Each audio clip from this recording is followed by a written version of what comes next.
गालिब का एक शेर याद आया। हम टीचर हैं ना, तो वहीं से शुरू करते हैं कि मकतब इश्क का दस्तूर निराला देखा, उसको छुट्टी ना मिली जिसने सबक याद किया। तो हम वैसे ही रिटायर हो गए हैं, गालिब हमेशा भी रिटायर हो गए हैं, वैसे छुट्टी कभी नहीं मिलती, छुट्टी है ना। तो हाँ, पर ये हमारी जो महफिल होती है क्लासरूम की, वो थोड़ी अलग होती है, उनमें सवाल की गुंजाइश थोड़ा वो कम रखते हैं। और मैं चाहूँगा कि आप जब बात करेंगे तो शायद आपको ज़्यादा मजा आएगा जब कोई बात करें, क्योंकि जो पोइट्री है तो कहीं उसका मजा है जब आप उसे मजा आखिर क्यों आता है, कैसे आता है, ये इन सब, और वो हमारा जो मीनिंग होता है, how the meaning is conveyed to the audience, क्या प्रोसेस क्या होता है, और राइटर भी लिखता कैसे। कई बार बड़ी हमें ये होती है, हालांकि तरह तरह से अपने अनुभव होते हैं कि नहीं, हम बैठे और अचानक आया हमने लिखना शुरू कर दिया। मुझे याद है कि पिछले बार हरिद्वार फेस्टिवल में कोई शेर लिख रहे थे, कोई गजल लिख रहे थे अंबर साहब, और कहा कि मुझे एक शेर की कमी पड़ी, 4 तो मैंने लिख लिए थे, एक शेर नहीं लिख पा रहा था। ये जो नहीं लिख पाना है, क्या कहें, ये बहुत बड़ी बात, क्या कहें, यहीं से शायद आपकी वो जर्नी शुरू होती है। जब चिंता आपके मन में होती है तो फिर पोइट्री ऐसे नहीं बड़ी बड़ी बड़ी बड़ी उसे अब आसान हमें लगती है। जावेद साहब ने एक शेर पढ़ा था, वो ये नहीं जानते कि रियाजत है कितनी इसमें, लोग आसानी को आसान समझ लेते हैं। तो ये कविता लिखना शायद इतना आसान नहीं होता है, हम समझ लेते हैं।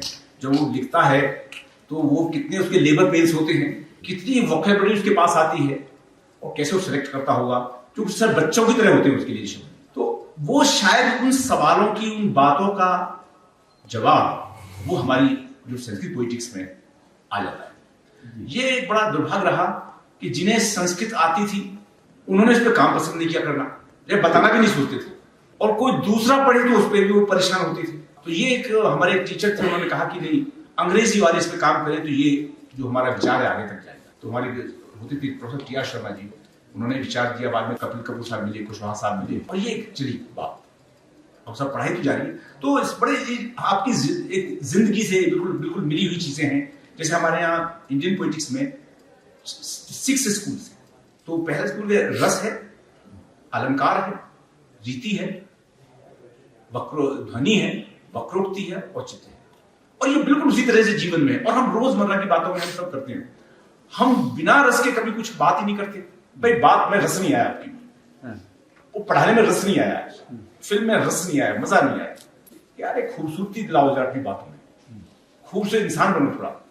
तो जो अलंकार है तो खूबसूरत ब्यूटिफिकेशन है हमारा। तीसरा है रीति, एक स्टाइल हो आपकी। अब थिएटर में भी आता है कि जो एक्सपोजर हो आपका कितना लिमिटेड हो, कितना एक्सपोज करें अपने आप को, अपने अपने अपने ख्यालों को, अपनी बॉडी लैंग्वेज है, तो उसमें रीति है। तो उसमें 3 तरह की रीति बताते हैं। और वो चौथी उसमें बात करता है वक्रोक्ति की, बात सीधी सीधी ना कहो, क्या बात थोड़ी घुमा के कहो, तो थोड़ा इश्क में बात करें।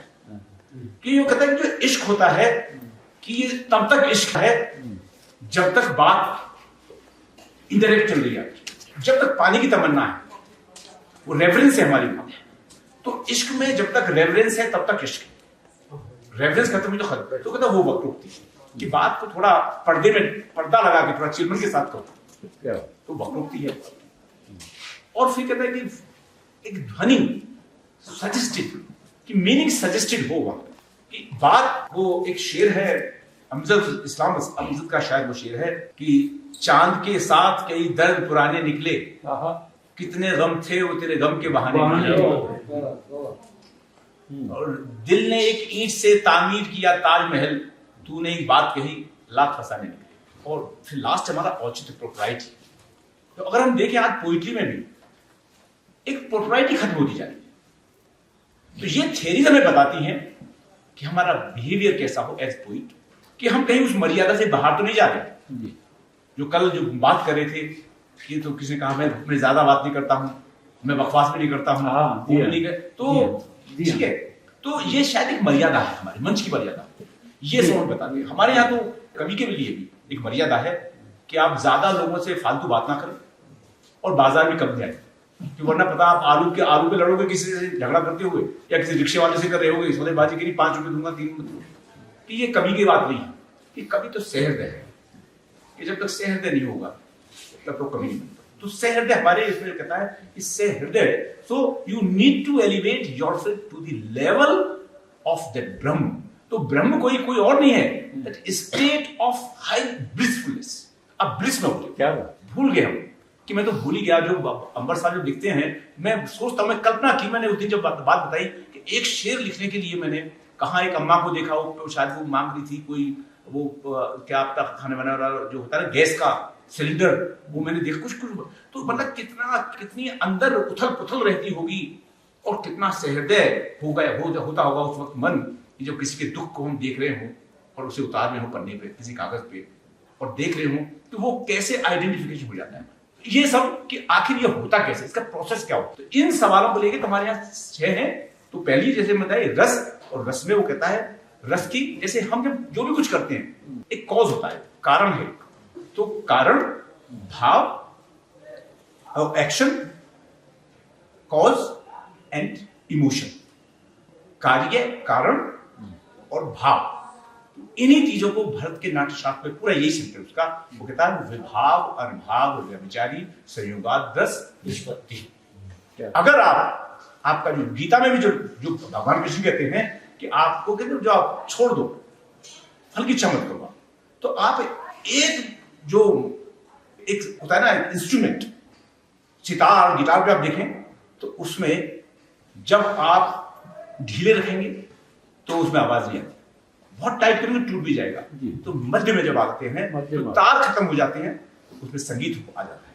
वो संगीत हमारा कब होगा, जब आपके कार्य में, आपके कारण में और आपके भाव में एकात्म पैदा हो जाता है, कि वही तब आपको रस आ जाता है।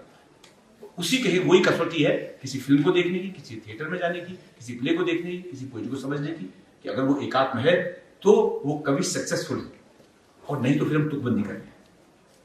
ये उनकी एक बात कही। तो कि जो विभाव, अनुभाव, व्यभिचारी। तो विभाव क्या है, विभाव के फिर 2 पार्ट हो जाते हैं, आशालंबन और विषयालंबन। खरबंदा जी को देखकर मेरे मन में एक भाव आया, तो आप हैं विषयालंबन। तो जिसके मन में जो भाव, so cause of emotion is the subject, after seeing whom there is arousal of emotion in some body। और दूसरा है उसमें उद्दीपन सर्कमस्टेंसेस, कि रूम है, रूम के पीछे पत्थर पड़े हुए हैं, उन पत्थरों में एक लगता है कि कहीं दर्द छिपा है, दीवारें खुर्ची हुई हैं, पता नहीं क्यों खुर्ची गई होंगी, सारे लोग बैठे हैं, चुप बैठे हैं, बातें कर रहे हैं, कैसे कपड़े पहने हुए हैं, अंधेरा है, उजाला है। ये सब चीजें जो एक्सटर्नल जो हमारी है, जो सर्कमस्टेंसेस है, दे एनहांस दैट इमोशन। वो इमोशन को, वो हमारा उद्दीपन विभाव, कॉज, वो एक्साइटमेंट जो एक्साइट करता है। और फिर नेक्स्ट है अनुभव। जो अनुभव है, अनु मीन्स टू फॉलो, भाव इमोशन और the arouse when we follow that emotion, that becomes your अनुभव, that is seen through your body language. मेरे हाथ कांपने लगे, मेरे चेहरा लाल हो गया, मेरे नोस्ट्रिल्स कांपने लगे, मेरे होठ कांपने लगे, मेरे हिलने लगा, पैर हिलने लगे, तो वो भाव। एंड देन व्यभिचारी, टेम्पररी इमोशन। तो ये जब हमारी हो जाए, ये सब एक सुर में हो जाए, इंटीग्रेशन हो जाए, इनका कॉम्बिनेशन हो जाए, तो रस की उत्पत्ति।